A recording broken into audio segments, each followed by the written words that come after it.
Hey everyone, and welcome back to another breaking news update. My name is Jimmy Boyd, and you were watching Boyd News. I want to thank you so much for tuning in today.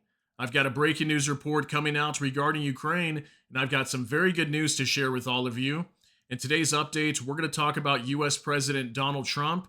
As earlier today in our last video for the Russia-Ukraine war that I put out for you guys, I stated that Trump was expected to make a major announcement today regarding the war in Ukraine. He was possibly going to announce offensive and defensive weapons being supplied to Ukraine, and also on top of that, potential tariffs or sanctions onto Russia to force Vladimir Putin to end this war against Ukraine.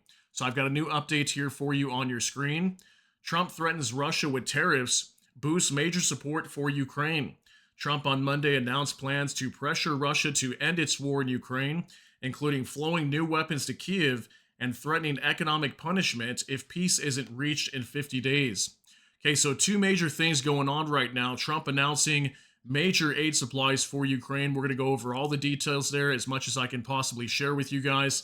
And also we're hearing that he's given Vladimir Putin an ultimatum, 50 days, okay? If within 50 days there is not a peace deal that's reached between Ukraine and Russia, he will be slamming down some tariffs onto Russia and also possibly secondary tariffs onto other nations that are purchasing Russian oil as well. Okay, so this is very, very big news. I want to go over all the details. This is actually a picture of him today at the Oval Office. He was holding a meeting with NATO Secretary General Mark Rutte, and we're going to show you some of the clips coming out from the White House today as they were discussing this topic of supplying Ukraine with weapons and also putting tariffs onto Russia. Okay, so let's go ahead and jump into this.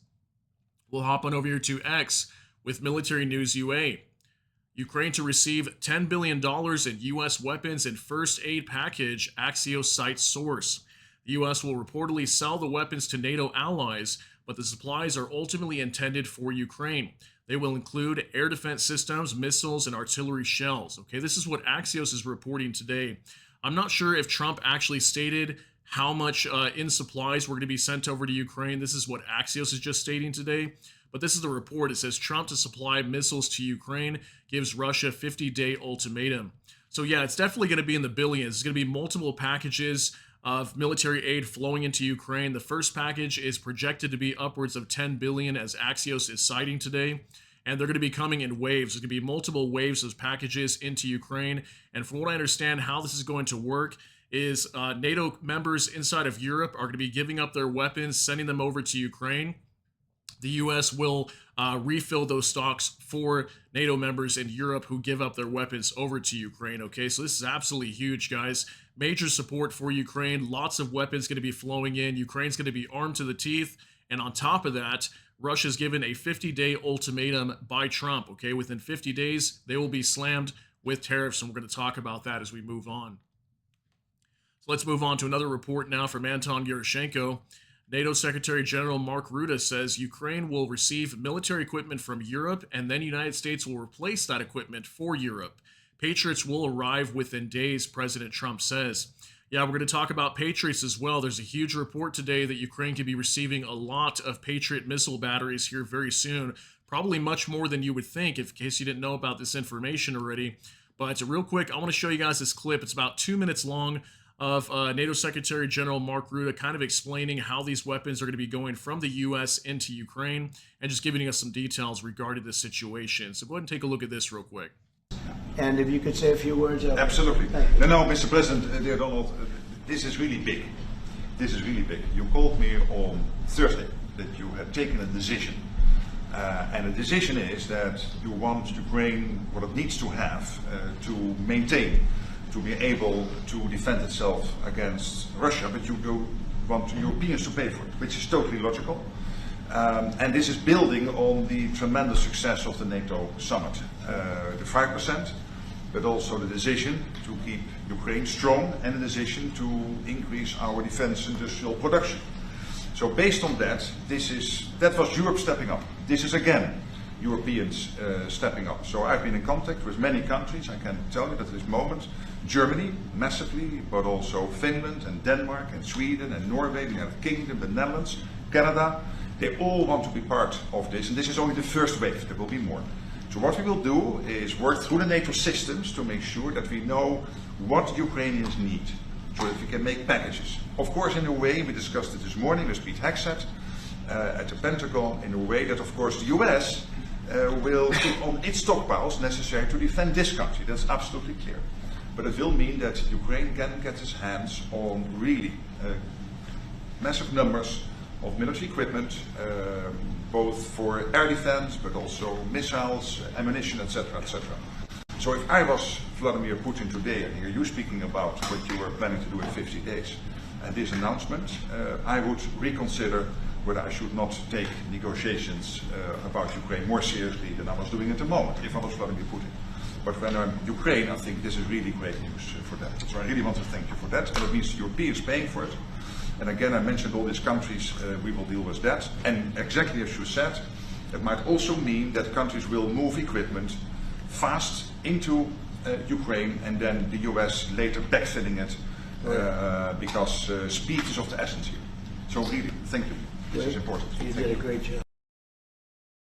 Okay, so this is absolutely huge, guys. Probably one of the biggest decisions throughout this entire duration of the war for the last, 3.5 years now.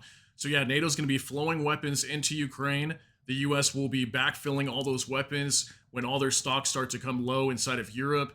The US is going to fill up all those stocks for European nations within NATO. NATO's going to be paying for it, not the US. So that's good news as well. And this is just going to be a massive amounts of equipment. We're talking artillery shells, potentially even missiles. Okay, we talked about that earlier today. I gave you guys a report that JASSM missiles could possibly be going into Ukraine.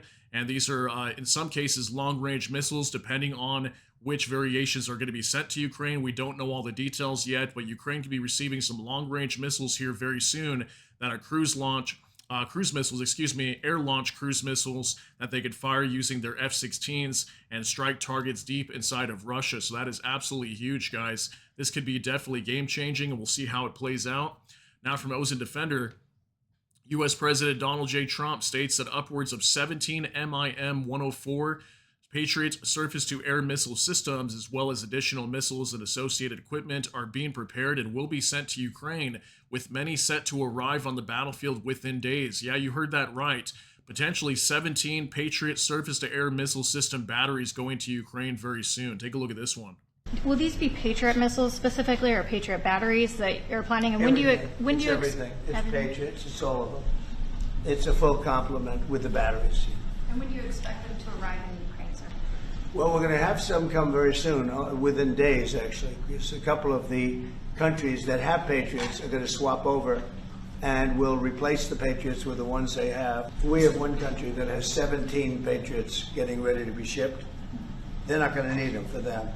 So we're going to work a deal where the 17 will go, or a big portion of the 17 will go to the war side. Mr. President. That can be done very quickly. Will these be Patriot missiles? All right, this is a massive report as well, guys. 17 Patriot air defense batteries going over to Ukraine. And what this looks like to me is the U.S. is planning to close the skies over Ukraine. We've been seeing so many Russian missiles just slamming targets inside of Ukraine, and these Patriot air defense batteries on top of probably many different interceptors that will be sent to Ukraine is really going to help them out. So Trump is allocating major support for Ukraine right now, and this is absolutely huge, guys. I cannot emphasize any more how big this is. So now let's move on to another one from ViceGrad24 breaking. The U.S. will impose tariffs of around 100% on Russia and its trading partners if Moscow and Washington fail to reach an agreement on Ukraine within 50 days, Trump said at a meeting with Rutte. I am disappointed in Putin because I thought I would have reached an agreement 2 months ago, but it seems it did not happen, said Trump. So yeah, apparently within 50 days, this is the amount of tariffs, okay, up to 100%, maybe more, who knows, will be placed onto Russia. When any of their trade that they do with the United States, which is really not much. I think it's somewhere around $3 billion a year or something like that. But it should still affect their economy. But not only that, but their trading partners, potentially India and China, could be hit with tariffs as well. And that would really force them to have to end this war because they would not be able to sell oil to some of these major countries, which are huge trading partners with Russia. Now for Max 25, the 50-day deadline Trump gave Russia to conclude a peace agreement expires on September 2nd. It was on September 2nd, 1945 that Japan signed the Act of Surrender. Yeah, I thought that was interesting as well. That's why I pulled this up for you guys. So, is there some sort of significance there? The fact that Japan signed an act of surrender back in World War II on September 2nd, 1945. That's when this 50-day deadline will be up for Russia as well. Now, are we saying here that Russia's going to have to surrender to the U.S. or whatever? I mean, I don't know about that, but in a way, could it be looked like that? That Russia's going to have to surrender? Maybe if their economy gets slammed so hard, they might have to come out and say, "Okay, well, we're not fighting this war anymore," and it could look like a surrender for Russia. So let me know what you guys think on that. That's pretty crazy news. Now for military news UA, where did these unusual 50 days from Trump come from? Today, Axios published an article stating that Putin, during a phone conversation with Trump, stated that Russia would try to establish control over all occupied regions up to the administrative borders within the next 60 days. The phone conversation between Putin and Trump took place exactly 10 days ago, July 3rd. That is, out of the allegedly announced 60 days, 50 are now left. As a result, today Trump is talking about exactly 50 days to conclude a deal on Ukraine, threatening secondary sanctions and tariffs. Okay, so I actually showed you guys this report earlier. Okay, Axios was reporting today that Trump allegedly spoke to Putin on July 3rd, which was roughly about 10 days ago. And Putin told Trump, in the next 60 days, we're going to ramp up our operations. We're going to continue pressing on in Ukraine. And our goal is to achieve and establish full control over all the territories we're fighting for. That includes Luhansk, Donetsk regions, Zaporizhia, and Kherson regions inside of Ukraine. Okay, now will they be able to achieve that in the next 60 days? I think it's highly unlikely unless they do something absolutely insane that would force the Ukrainians to fall back quickly. I can't imagine what that would be. As Russia has been moving on the front line, but not nearly as quickly as they probably would like. So apparently, according to this whole 50-day thing, it's part of the 60 days that Putin was stating that it would take him to establish full control of these territories. So it makes me wonder if Trump was saying, okay, well, I'll give you 50 days, Vladimir Putin. If you cannot gain control of these territories so we could finally just end this war, we're going to go ahead and force you to end it anyway. So let me know what you guys think on that also. Pretty crazy development there. Now from Anton Gerashenko, journalists asked Trump, if Putin escalates further, how far are you willing to go in response? And then Trump gives his response to this reporter. I want you guys to see this as well. So I'm wondering if the reporter's saying, like, how far are you willing to go in this war? What if it breaks out into World War III? What if something escalates even further? How far is the U.S. willing to go with this if Putin escalates the war? Take a look at this. If Putin escalates further, how far are you willing to go in response? In what? How far are you willing to go if Putin were to escalate, send more bombs in the coming days? Don't ask me a question like that. How far? I want to get the war settled. They're not Americans that are dying in it, and I have a problem, and JD has a problem. It's a stance that he's had for a long time. They're not Americans dying, but there are a lot of people dying, and on something that should be able to be settled. And we all agree with that. This group of people, we want to defend our country, but If Putin escalates. All right, so it looks like Trump did not want to answer that question. He basically told the reporter not to ask him that ever again. We don't know. How will the U.S. respond? What if Putin decides to escalate?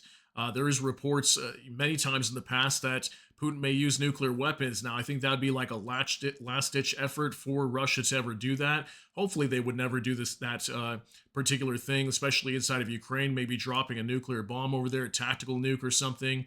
And as many people might think that's crazy, who really knows what Putin would be willing to do? And could that be a possibility? Maybe it could be in the future.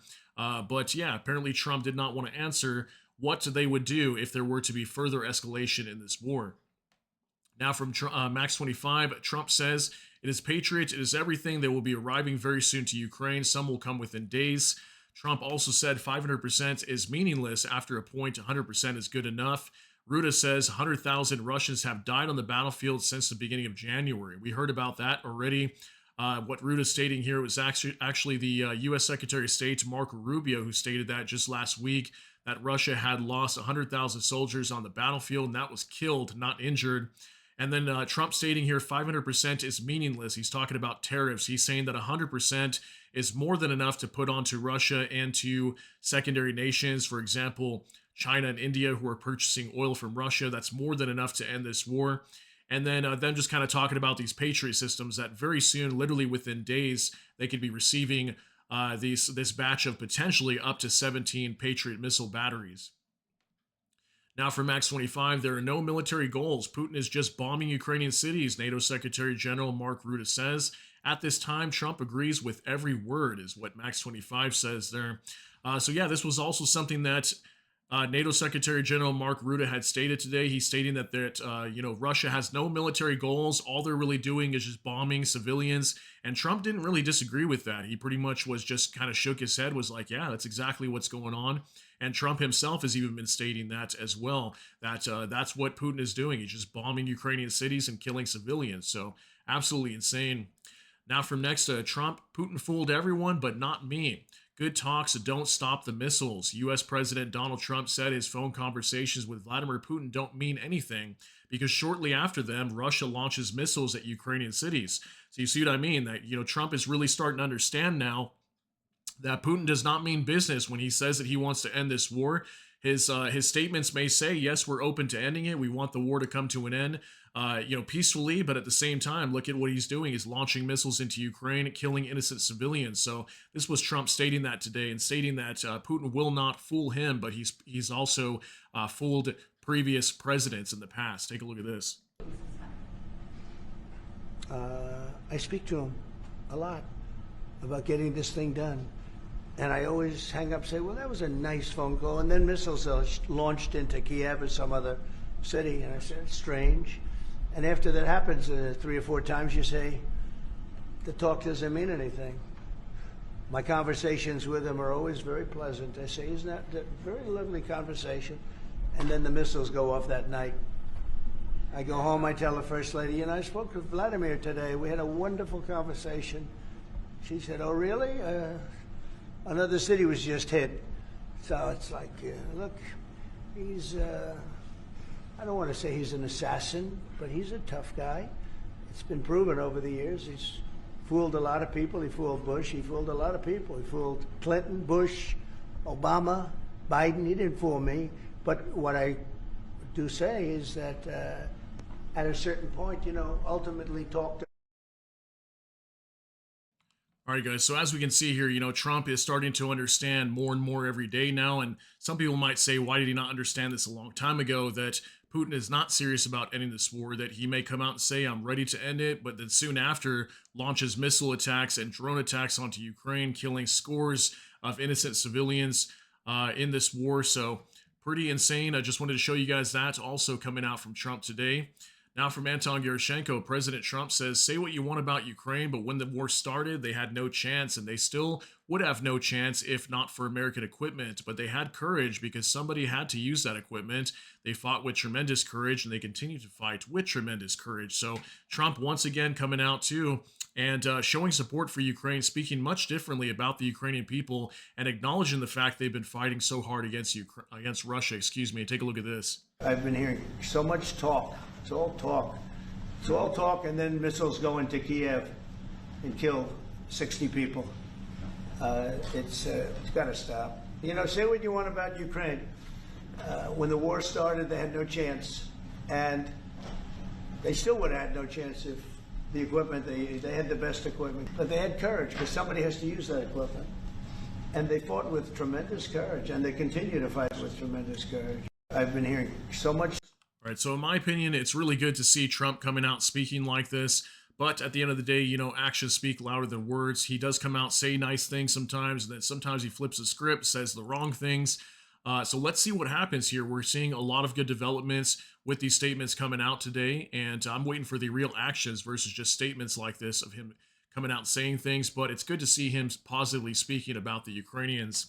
Now from Jay in Kiev, Moscow celebrates on news that Trump refuses to implement sanctions on Russia instead of opting for meaningless tariffs on Russia's minuscule trade with the U.S.